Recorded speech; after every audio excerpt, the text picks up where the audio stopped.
there's a lot of fear today about the future of journalism, and I think a lot of journalists understandably worry whether there's going to be the money, the business models to sustain journalism as they know it, even over into the next few years. I don't have any doubt. I mean, there's one issue, and that's the fault of Craigslist. That has really been a sock at the gut at newspapers, because in the old technological world, newspapers were the only place you could place classified ads, and that was a huge source of revenue, and now that's gone and going. But for the rest of advertising, you know, you're not going to run out of people who want to advertise, and I don't think you're going to run out of people who want to, who are interested in news. So I don't have much doubt that journalism will be just as vibrant 20 years from now as it is today. I would say even probably more vibrant, because I think that broken up, more fragmented series of fiefdoms, or, you know, Germanic successor states of news organizations brings more vitality and more cross-cutting opinions to news.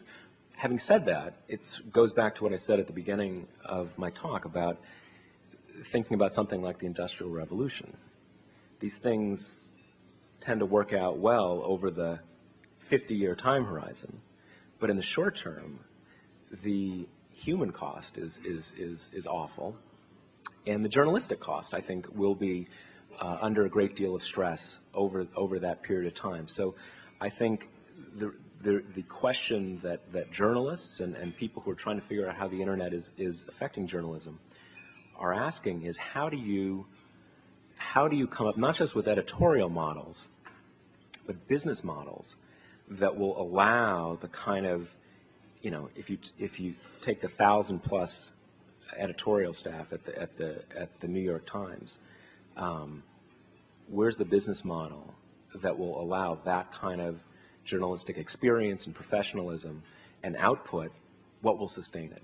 Because that's really not clear right now. Again, I have no doubt that eventually, I was going to say Ford Motors, but they might not be around in 20 years. But whoever's selling stuff, they'll still want to advertise, and the news will give them a place to advertise.